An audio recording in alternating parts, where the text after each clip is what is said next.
Welcome. Welcome. And we are live. And here is my brother, Joe Walsh. We are live here on Raw and Unfiltered with the great Joe Walsh. Joe, how we doing today, my brother? I love Michael Cohen. Give me some more Michael Cohen. I can't get enough of Michael Cohen. Hi. Thank you, my brother. How we doing? Look, I don't even know I don't know where to start, where to stop. There's obviously a lot that's going on right now in the country.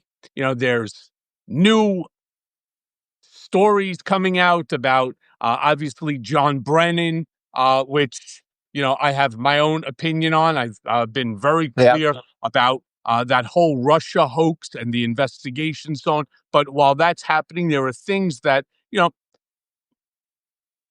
there's the old expression that even a broken clock is right twice a day. I've gotten from people so much slack saying, why are you standing up for Trump? Why? Because I turned around and I said that Russia hoax was a fucking hoax, that the 11 allegations, it's funny because Joe is going to be on my podcast, Mea Culpa, on Friday. And we talk about this right after we were doing the initial take for the Mea Culpa podcast on Friday. I went looking for my documents, the old documents, especially the one that I got from government, which was the unredacted Steele dossier. And it's highlight the parts that are about me. 11 allegations raised against me, all of which are inaccurate. They're lies. And you say to yourself, well, where did these lies come from? And why are these lies even coming there? And the only answer is because they had every desire within which to go after Trump at the time because they didn't want him. The Republican Party didn't want him. The Democratic Party didn't want him. And everybody decided that he was too toxic for them. And so they did what they did. Suffice it to say, does that turn around and negate the fact that I have been terribly upset at the photos of the East Wing of the White House? And look who it is. It is Hey, guys. I wanted to surprise you, Joe. Hey, Joe. Oh, you're surprised. Oh, it's so good to see that face. So I'm very, very upset about the photos that I see of the East Wing of the White House. To me, that the Capitol, I just find them, it's like sacred ground. And I'm not even that upset about wanting to build a 90,000 square foot ballroom. But does it have to be connected? Did it have to be connected to the extent that you smash through the East Wing? It's tragic. It's sad. It's history. It's America's history. Couldn't you put it 20 feet to the side and maybe make like a little attachment to something like that? Why did you have to take a wrecking ball to the East Wing? I'm very upset about it. Michael, Lev, because he can do anything he wants. True. And I'll say this again. I think Donald Trump is an utterly horrible person. I think he's the very thing our founders feared. I blame him for every bad thing he does, but I blame his enablers more. You almost can't blame Trump for thinking, I could knock down the White House and build Mar-a-Lago. Who's going to stop me? I can demand $230 million from the Justice Department. Who's going to stop me? Donald Trump has been trained by his enablers to think he can fucking do anything. So in a weird way, I don't blame Trump. I blame his enablers and his appeasers because we have a guy who has blown off the process, ignored the law and the rules, and he's restructuring the White House on his own. Whose fault is that? Every fucking Republican who for the past 10 years has let him do whatever the hell he wants to do. I just want to Wow. say, I mean, 100% Joe, man. Like, finally, somebody's preaching to what me and Michael, but because everybody wants to Yeah. blame Donald Trump. Everybody says, yeah, Donald Trump. See, we know who Donald Trump is. Everybody understands, but Donald Trump is not the first and not the last president or wannabe president that wanted to be dictator. We've had them in the past. That is why we have a constitution. That's why we have levels of, we have a Congress, we have a Senate, we have guardrails. What has happened here is we lost all the guardrails because of the enablers, the people in the Senate and the Congress that basically gave up their constitutional rights to serve to the people and basically bowed down to a king and gave it to Donald Trump. So that's why Donald Trump is doing what he can. But there's another reason why he's doing it, and it's a very important reason why everybody needs to understand. This is all part of Project 2025. Yeah. And what do I mean by that? It's to rewrite history, because what Michael said, very importantly, he could have done it 25 feet away. He could have done it somewhere else, but he did it intentionally because he needed to do something to change history. The way the White House was originally meant to be, the people's house, to make it a Mar-a-Lago type. It's part of that whole rewrite, January 6th. That's why we're going after Cohen, me, and Bruce on that one. Bless you for the truth. You know what I'm saying to you? This is all part, and it all roots down. All of these actions are coming down to the real masterminds, Russell Vaught, Stephen Miller, and now they got Susie Wiles on their team. And he's just being I look at him sometime, Michael, and you tell me, I mean, you spend more time than anybody with him, but I look at him sometimes lately, it's like he's doing a bucket list. Like a bucket list, like Well, like he's like Lev, he you and doesn't I give a spoke. shit. Like he wants to go do this, and you know what? Oh, you know what? I'm gonna go to the UK and be treated like a king. So what? Yeah. No, but, It's funny that you say that because, Lev, you and I on our other show on Thursdays with Malcolm, and, we generally will jump on sometimes just to talk ourselves. The next thing, I'll come on to yours, you'll come on to mine. And we always talk about this, Joe. We always turn around and say, Project 2025 is what it is. It is a 922-page manifesto on how to disassemble our democratic republic. And this group, and I'm with you, Joe, and Lev, and we say it all the time. I don't blame Trump for any of this. I blame those. Like, do you know how many conversations that I had with Trump that I said, okay, boss, look, that I would, let me posit a different way of thinking about it. And it's really why a lot of the folks didn't want me there in DC, from Jared all the way to Rancid Penis, who is also AKA Reince Priebus, or Steve Bannon, or any of these other fucking assholes. The reason they want, because I would say to him, maybe let's not do that. Let's maybe put it 20 feet there and build like a glass structure or something interesting to connect it where you don't have to demolish the entire east wing of the White House. And maybe he would listen sometimes, and they didn't like it. All right. And so my problem is that these enablers, whatever it is that he says, whatever instinct, whatever Russ Vaught or Stephen Miller, whatever page they're up to in that 922-page manifesto, they come to him, and instead of saying to him, maybe this isn't democratic, it's not American, it's not constitutional, and so on. It's unconstitutional. No, they go ahead and they tell him what they want to do. And then he ends up saying, okay. And then off to the races they go. And that's the danger. That's the absolute danger. But there is, every now and then, as I wrote in my Substack today, there is a glimpse of hope.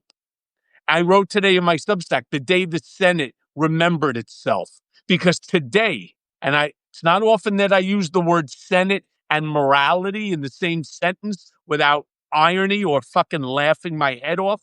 But here we are, maybe, and again, just maybe, that the United States Senate, that exhausted, self-protecting club of career politicians and opportunists, They remembered that it's their job and it's not to rubber stamp the president's every whim. Because this week, in a rare flicker of conscience, Senator Majority Leader John Thune and his colleagues made it crystal fucking clear that Paul Ingrassia, the 30-year-old wunderkind who once bragged about having a Nazi streak, would not be confirmed as the new head of the Office of Special Counsel. Could you imagine if he was the danger? Well, but Michael and Lev, good. That's just a one-off. Remember, Ingrassia was just a step way too far. It was like Matt Gaetz for Attorney General. Even Senate Republicans back then said, excuse me, we can't go that far. So there are always a number of one-offs. And I want to say this again, you two. You guys know Trump better than I do. Michael, you especially. Trump's a bad guy. I think he's a bad human being. I don't think any of us are saying he's a really good guy who's got the country's interest. I think Trump is a vessel for these Project 2025 people who want to turn America, we've talked about it before, into a white Christian kind of country. They've got their agenda, and it is anti-democratic. But Trump's not a true. Yeah, no, thank you, Lev. He's not a true believer.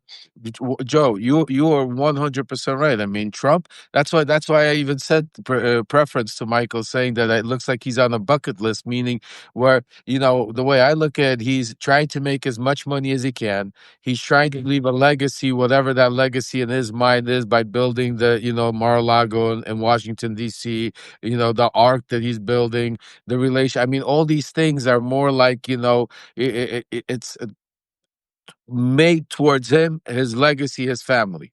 But all the policy making, all the serious stuff, all the what you see happening on the streets, the ICE, and all of the backdoor is being played out by Russell Vought, by Miller, by Susie Wiles, by others in Congress that are coordinating all that. He's just coming out, because even if you take a look at lately, even at his Oval press conferences, how many times has he now started he gets asked a question and he'll say, well, you got to ask Pete, or you got to ask it. He doesn't, half the time, he's doesn't even, because there's so much going on.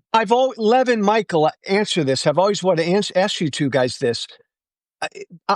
I know he's not a true believer in policy. He's a true believer in Trump.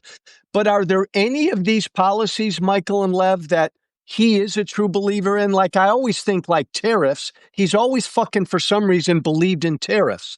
I don't know. Yeah, so it wasn't necessarily tariffs that he believed in. Whether it was in the form of tariffs, or he always believed that the unbalanced trade was something that made America weak, at least in his mind, look weak. So, when you have a trade imbalance, for example, with China of $500 billion, his thought is why? So why are they making money off us? What do we get out of it? Well, this is the part that nobody wants to explain to him. What do we get out of it? Okay, let me give you an example. One of my friends had a business. Now you say the word had.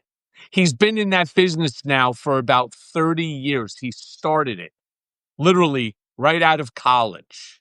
Started it. He's a year behind me, so that would be 1989. He started it.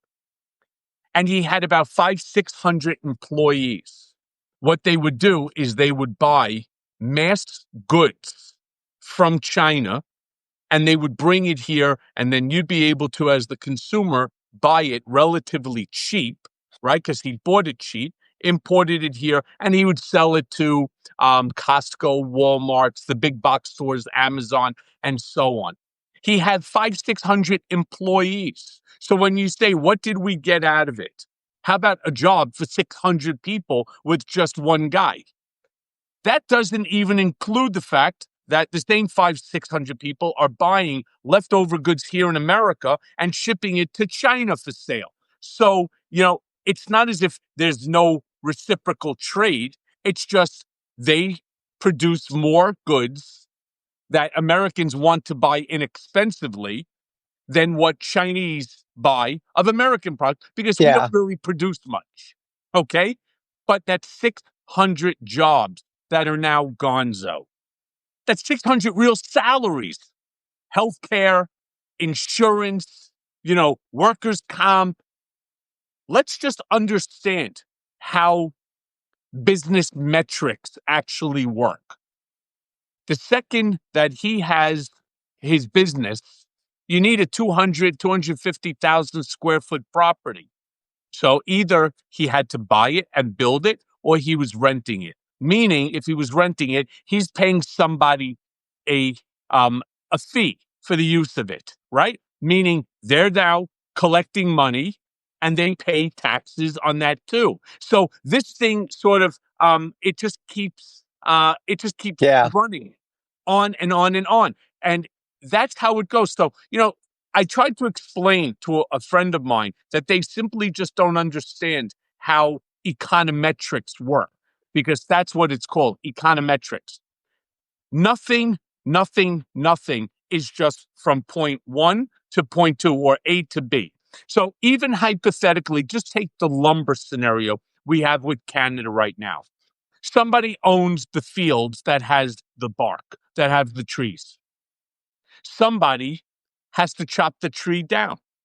That employee gets a salary, but that employee also gets health coverage, meaning that there's an insurance agent out there that's actually making money by putting the program together for the health coverage. That health coverage actually is to go to a insurer who actually makes money because they have people on staff too. And this goes on. Now all of a sudden the tree comes down. It has to go to a company that logs it. And then they put on there, then they strip it, and then they turn around, they make it into planks of wood, and then on, and then it has to get transported. And all across the Oh line, my money God, is Michael being Cohen. sold. The goods are being transferred and sold. And what ends up, everybody's making a profit. And there's Trickle down. The trickle and down. it's a trickle down theory. It's Hey, econometrics. hey, Lev, I apologize. I didn't know Cohen was going to get us down in the fucking weeds of trade I was policy. gonna say, What the fuck? I was just gonna say, Cohen, the trickle down effect. Let's move on. Thank you, Lev. I asked a simple fucking question. Are there any, and Lev, you answer it. Are there any policies that Trump really believes in, or it's just all Project 2025 and they're doing their own thing? You know what? When I was around Trump, I wasn't around him at a time where he was really concerned so much about the Yeah. Bidens and about the misinformation. I could tell you just from knowing the people around him and knowing, and just from information that I get on a daily basis, I could tell you that he did not read. I could tell you he did not read Project 2025. No, He is God. not. He's not like, that's not like his legacy he wants to leave behind.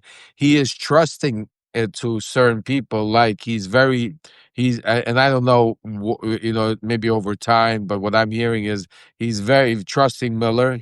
He's trusting hardcore Susie Wiles. That's why I keep mentioning that she's now part of implementing Project 2025, and he thinks extremely highly of Russell Vaughn. So these are the people that are, putting in all of these policies that we talk about. So it's not like there's one of those in particular that I could think of. I think he more. We lost Joe. I think he's more. While we get Joe back, I think he's more concerned, playing on the world scale with, like trying to get peace done in the Middle East and He wants a Putin. legacy. Yes. He want, what I'm saying to you, like something like that. Like, that's why he keeps like, it was the biggest hit of China. It's all about, Michael. It's all about, with him. He wants to leave a legacy and take as much money off the table as he can, and he wants to be looked as a good guy. The one thing I tell you, that keeps ringing in my mind all the time is the one thing Mary Trump said when we did that. When we did. Oh, there, Joe's back. I said, the one thing that keeps ringing in my mind is what she said is, the reason he is like that is because he was never loved as a child. And he always wants that. And that's why even the love of the media, by if you even take a look, like, if all you have to do, that's why you watch so hardly how people are stroking him nowadays and how it's crazy.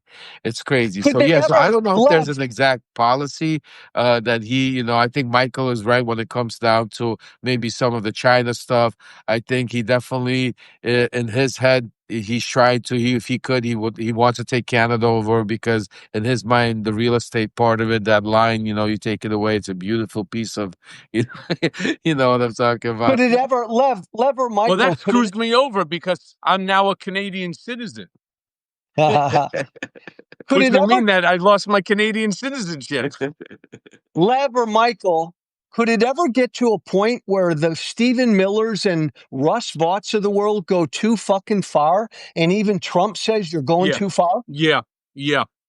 That's the thing. Understand, it's not just the Russell Vaught's that could go too far. It's Yeah. not just Stephen Miller. It's his own kids. It's his Uh, own kids. Donald Trump is, and I've seen him, and I was there in the room when he turned around and he said it to his kids too. All right. He goes, I'll can your ass as fast as anybody else's. He is one way, and that's not you're Don Trump Jr. or you're Ivanka, or you're Eric, or Tiffany, or Barron. Well, Barron's the only one that is hands off because Melania would kill him. But the others, no. Honestly, he's as hard, if not harder, which is hard to believe. Well, he was very hard on me, but he was very hard on all the kids too. And he would turn around and say, you fucked that up, you're gonzo. I mean, that's why nobody is safe. You need to do it his way, and there's no ifs, ands, or buts.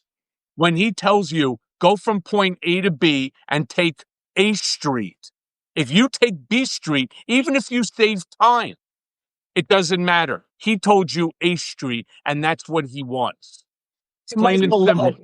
And Michael, go ahead, Lev. just to add to that, I mean, for what, like, the only difference when it comes to these individuals like Vaught and them, and Michael's 100% right. When it comes to, like, right now building this ballroom, Yeah. trust me, I tell you, those employees, he's running the show. He's telling who's, and if they don't do it the way he wants to, and if somebody, and if Don Jr. interferes, it doesn't matter, they're gone. When it comes to Project 2025, Trump doesn't know it, doesn't know enough about it. But the one thing that where they what I'm hearing, and where they sold him, or where he's giving them full control, is that part of that is they're giving him full control. Because if you take a look at all of their action, is basically they're part of what Russell Vaught, part of what Stephen Miller and Susie Wild do, is basically give him ways to go around the system. Way they Lev, find, yeah, Lev and Michael, the yeah. military on our streets, is that more Trump wants that or the people around him? You know what? Miller. I think I think it's a combination of. Let me tell you exactly.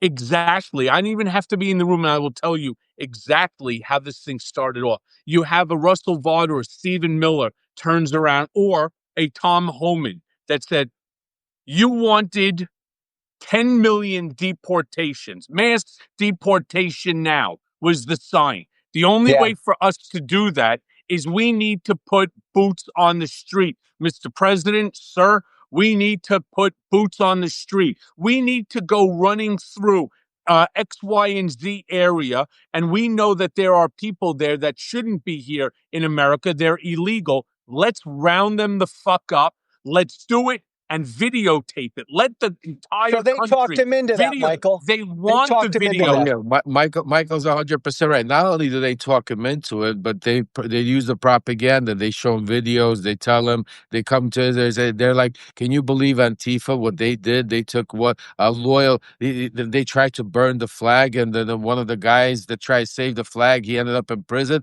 He's like, really? Like, who's that? Get that? That's the attitude. Like, they've inferior. Michael's 100% right about that. They've put it around them where now it's a combination.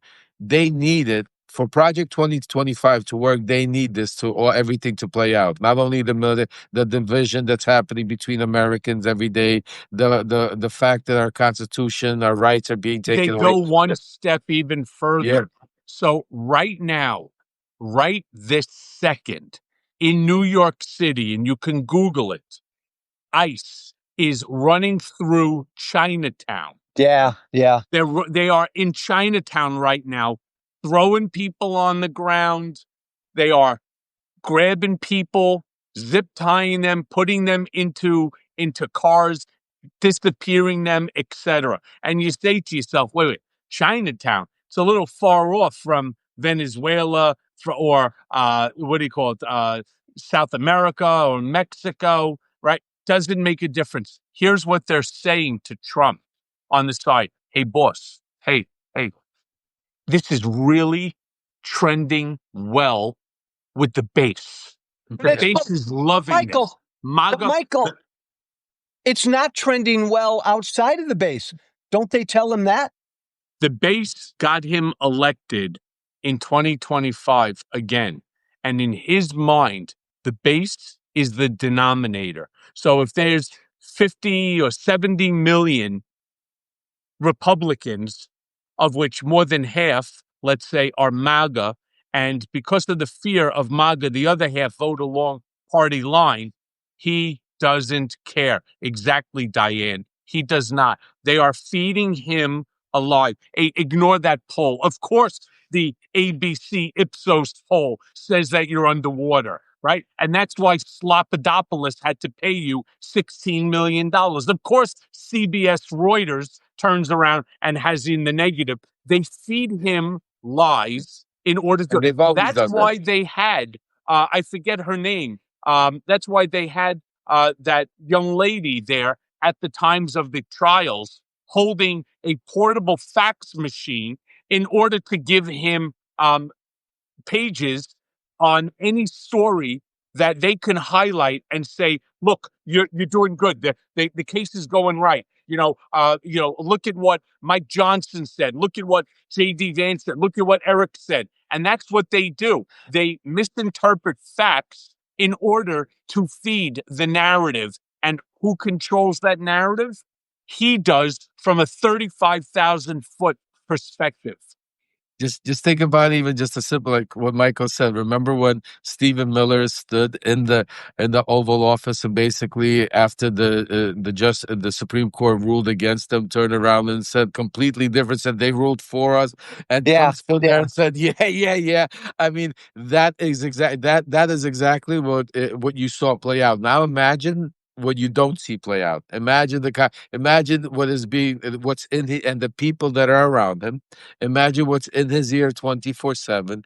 Imagine what's being shown to him and what's being told, just like Michael said. You know what? Hey, boss, right now we could clear out New York. You got the communist Mondami coming in there. Let's start going after Chad. Let's go do this. You have the problem is, and you said it first when we started the show. It's not Donald Trump is as bad as they come. We know that. Donald Trump could be whatever you want to call him, sexual predator, this and that. We know that. But for Donald Trump to be able to do what he's doing, he has to have the enablers to allow him to do that. And that is the biggest problem. And that is the root to what we're dealing with. Because one man, that's why we have a constitution. That's why we don't have no kings, because we have barriers, we have guardrails that have disappeared, not because Donald Trump, but because of these I don't know what the right word is. I mean, these were your people, Joe. You were in there yes, with them. I yes, mean, so yes. you tell me what it takes. I mean, yes, some of them it's the money, but you got over 200 of them sitting there. We talk about maybe a small percentage of like 10 names, the famous one, Johnson, and this one and that. What about the other 190 or 200 that are trying to skin through? Why are we attacking them? Why don't we have a list of them and we don't go out and do some sit-ins outside their offices? They would take a shit. because they're trying to slip Yeah. through the guidelines and not so their name doesn't get brought up. Tell me about those people there. How are they getting through this without getting attacked by the media? Not nobody. Well, because nobody knows who they are, right? So we all know the 10 to 15 Republicans in the House and the 4 to 5 crazies in the Senate. Everybody else keeps their head down and just tries to get reelected, and they just want to be a good soldier. And so they support Trump, but they try not to say a fucking thing. But here's my fear, guys. They want Trump or Team Trump is fucking with the 2026 elections. I think they want to cheat. The whole Texas doing what Texas did. Somebody told Trump to call Greg Abbott and say, redistrict, find 5 more seats. Somebody's calling Missouri and North Carolina to do the same fucking thing. Yeah, They want to cheat. This is all Russell Vought and that group from Do the you think Heritage it is? Foundation. Remember, the Heritage Foundation is not Russell Vought.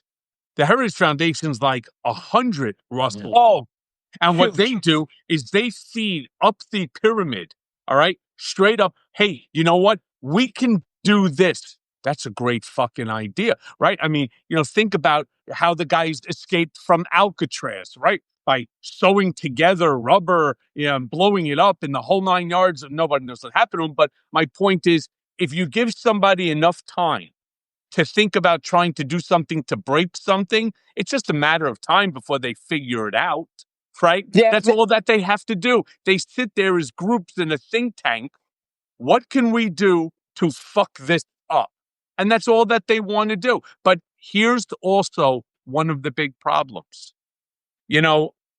I said this to you once before, Joe. There's the expression about a clock, even a broken clock, is right twice a day. That's just a fact. Every single time Trump does something, every single time Trump says something, it does not need to be met by the full fury and anger of everybody that's out there, especially not the members of Congress who want to sit there and basically attack everything. For example, I think every single person with us and all Americans should want a country with borders, right? I mean, I think everybody believes that a country is predicated upon borders. Now, I think where we disagree is those people that are here seeking asylum, wanting to become Americans and part of our community. There has to be an easier and a better pathway. But I believe everybody acknowledges that all countries have borders. And you as got to I've always defend said, those quite borders. frankly, a country without borders, quite frankly, isn't even a country. Not a country. And I think everybody that's with us will also acknowledge that crime and the murder rate and so on in this country is too fucking high, right? And that I think everybody will acknowledge that. But that doesn't mean arming school teachers and, putting the military in the street. But what he does is he makes his point into the denominator. I'll give you the example and then we'll talk about it. So John Brennan, former CIA, the head during the time of Comey and so on, looks like he could be up next for an indictment on the same theory that now Trump is suing on a notice of claim that he filed correctly, by the way, when he was a civilian. It was after when Joe Biden was president. He's now going to go after John Brennan in the same way that he's going after Comey. But Brennan is going to be about the Russia hoax. And you know what? He's right. I was on CNN the other night with Laura Coates yesterday night. He's absolutely right. Donald Trump did not negotiate with Vladimir Putin or anybody to push Trump to become president. That has never been demonstrated, proven. And to the best of my knowledge, it never happened. On top of that, they predicated it off of the Steele dossier, which is a lie. The Steele dossier was an undocumented and unverified piece of shit. 11 allegations, for example, against me, all of them are lies. So this is where Trump ends up getting that power lift where he's like, I told you so. I told you so. And that's the problem. Let's stick with the things that people care about. Things like how expensive things have become, tariffs, the government shutdown, healthcare, jobs, right? Being able to become an American if you are a birthright citizen. Let's talk about those important things and stop with what's in the weeds. Lev, I'll give you the final word on this. Michael, you and I will fight about this until we drop, man. Russia fucked with our election. They tried to get Trump elected. They did it on purpose. Everybody knows that. But not at his request. But not at his request. I'm not saying that. But the Trump team, there's plenty of evidence that they were willing and tried to collude. Junior had that meeting. Paul Manafort did what he did. Trump, 33,000 emails of Hillary's were put out there, and Trump went public and said, do it again, do it again. They were open to Russia doing whatever they should. My only point is, Russia fucks with our election like that. Damn right, our FBI better investigate it. And yeah, maybe some mistakes were made, but I'm glad they investigated it. And Mueller said there was collusion. He couldn't prove a conspiracy.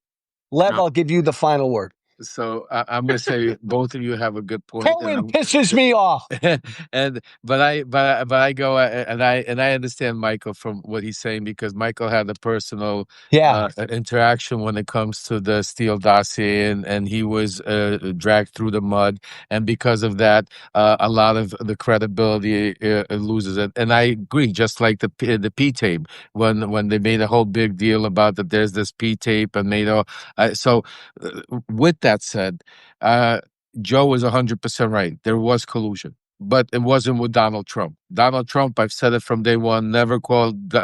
He didn't even know Putin. They never had. There was no conversation. It was not like, hey, Putin, right. Hey, Vlad. Not like they do now. Now they have a now he'll call up and say, hey, Vlad, I need you to do this. No problem. Back then, there was none of that going on. None of it. But there were, like Paul Manafort. Factually, we're not going to talk about it. He had direct contacts with Kalimnik, getting paid $10 million by Dare Bosca. We know for a fact he sent over polling information and stuff to the. So we know that there definitely was, without going who won. So I think that is where what Michael's point You're right. Made me say, where I think where Trump uses is Trump knows a couple of things. A, he knows that most people, you could invest if you investigate anybody, just the way the system is set up, is you can find anybody to do dirt at any time if you really look deep, hard enough into it. He also understands that this whole political thing that was taking place, that when you say mistakes were being made, some were mistakes, but some were also human beings that maybe did push the envelope further, because they had a person, because they felt that they knew that there was collusion. But sometimes, like, it's like even there was collusion. Yeah, I know he's doing this, and yeah, I'm sure they're pushing for me. I don't give a shit. Let them push for me. I didn't ask them to do it. That was the So what I'm saying to you, but with that said, is he's going to go after Brandon. I hear that also. Michael's right. Schiff is really hard on his list. So that he's getting a little pushback. But I think we're literally going to see another 1 or 2 indictments next week coming around, because there's names coming down. Others of also that are maybe not as big of names that are going to start coming into the flow, because they're going to start flooding the news cycle. Because again, at the end of the day, think about what is transpiring. Look at about all these things he's again doing, all we're talking about. When Virginia Giuffre's book came out today, when all of that craziness and it's being pushed under the under the blanket. By the way, Lev, you're right. Lev, Michael, answer this. He's got to swear that congresswoman in. She is the final vote. The Epstein files are going to be released, aren't they? Yeah, you're talking about Representative Adelita Grijalva, Arizona, from Arizona. And yes, it's just a matter of time. You see, This is the big problem. For whatever reason, MAGA Mike Johnson and that group of idiots believe that they will be able to stall the vote to return to the House, to reopen it, long enough that they can turn some people to not vote in favor of it. That's what they're trying to do, but they're not getting their way. In fact, they're actually losing more people every single day, one here, one there. So they're losing it. Eventually, and I think it will be sooner than later, Mike Johnson will be forced to reopen the House. And then what happens is immediately they will move for Grijalva to be sworn in. And the next act by the House is going to be to vote on the release of the Epstein crime files in its entirety, unredacted. Lev, are we going to see names? Will we finally fucking see names in those Epstein files?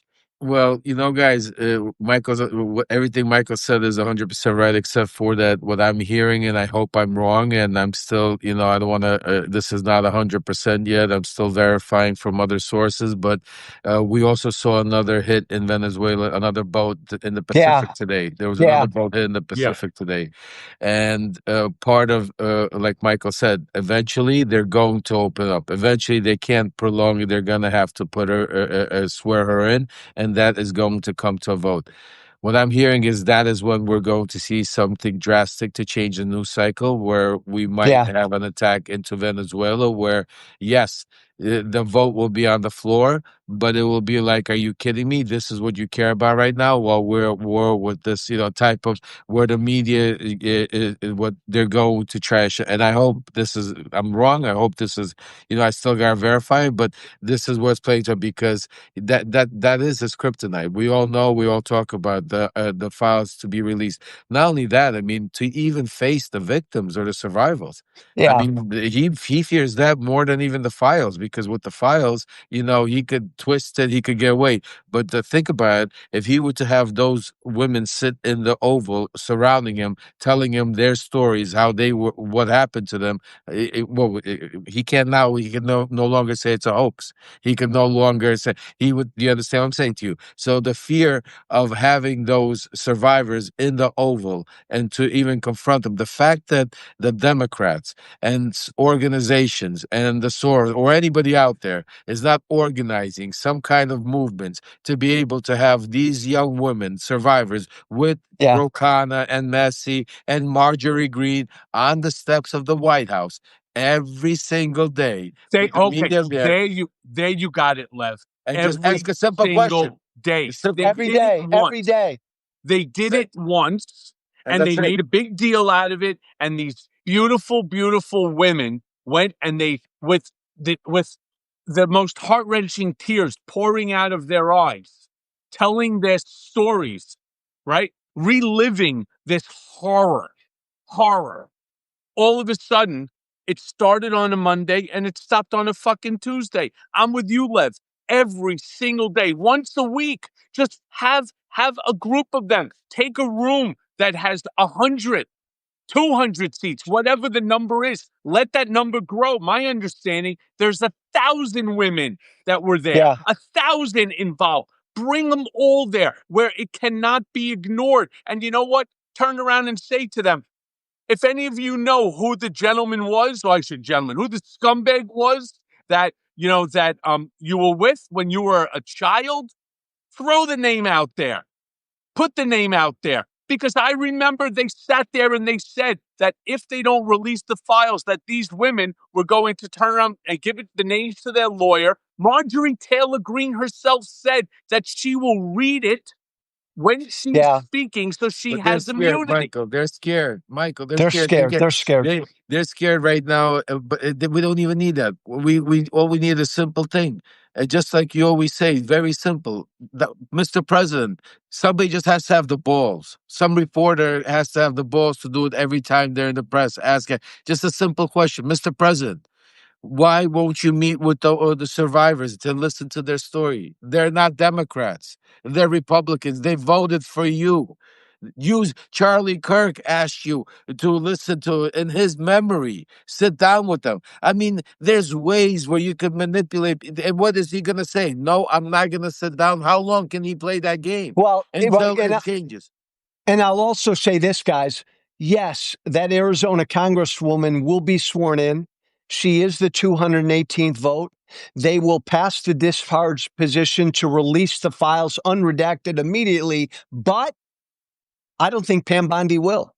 I think even if Congress passes that law, passes that motion, I don't think the Justice Department will release the files. I really don't. Stop. It doesn't before it even gets to the Justice Department. It goes to Trump's desk. Trump has to approve it first. I don't know that for certain, Lev.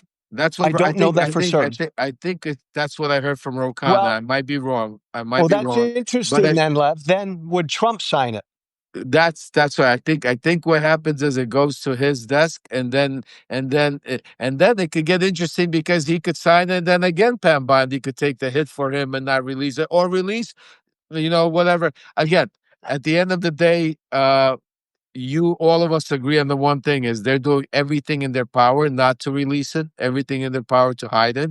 That is why we need to grow the platform. That's why we need to grow our voices, not just for ourselves, but for all of the survivors, for all of the people that can, to be able to keep the pressure on them, to be able to give these ideas, because maybe there's somebody out there right now listening that's a part of in the Congress or in Senate. They'll come up and say, hey, we just listened to Joe, Michael, and Lev. Let's do that. Let's go grab these survivors. Let's start having these press conferences every day. I mean, listen, guys, they're not even having press conferences every day about the shutdown. We're almost in the third week of the shutdown, and the only press conferences that are being held are by Johnson every day, talking about how it's Schumer's fault, it's this one's fault, and all the media is covering it. It's all over, CNN everywhere. Meanwhile, nobody is talking about it. There's no ads being put. There's no media display. There's nobody out there. There's nothing, zilch. We're in a government shutdown. Russell Vought right now is dismantling programs. Yeah. You guys just haven't heard of it yet. You haven't. It's like you just haven't heard the carnage that is taking place right now in there. So the last thing I'll say, Michael and Lev, it's then everything Lev said is right. So it's up to us to kick the Democratic Party in the butt. It's up to us to form a grassroots movement that demands action. That means subscribe to Lev, subscribe to Michael, subscribe to me, grow this community. Amen. Well, thank you all. Appreciate it. At the very top, as you all know, there's the Chiron. If you're a subscriber of mine, please just subscribe across the board there. We'll cross-pollinate between the three of us. And to those of you that can, please become paid subscribers. Join us as we do our paid subscriber only sort of Q&As and appearances. That's if you can. If not, none of us hide behind paywalls like others. So thank you all for being here with us for another Walsh Wednesday. Michael, can I say one more thing? Of Can course. I say one more thing real quick? Yeah. I just want to say I love Lev Parnas. That's all I wanted to say. Joe. I want to say thank you for having me. I feel special with you, and you guys are great. I love it. I love you guys. Thank you. Michael, you got the final word. Go. Yeah, the final word is just help us to grow. We've done as much as we can organically. At this point in time, we need your help. And I think both Lev and Joe, the three of us should try to figure out how to reach out to the lawyer for the survivors, and let's do it ourselves. I have access to a friend of mine here who has an off-Broadway theater, seats about 180 people. Fuck it, let's do it. Let's just do it. Let's fill the whole audience with nothing but the survivors. And you know what? Let's do a 24-hour where everyone gets up and tells their story. And then we'll just fucking live stream it. Straight across the board. Great idea, Michael. Great idea. Well, Thank you all again for joining us. We'll be back again same time on Wednesday for Walsh Wednesday, where I'm sure Lev will jump in and yell at me for something. All right. Thank you all. Thanks, guys. Have a great evening. Stay safe and don't worry. Don't worry. We got this. Take care, guys.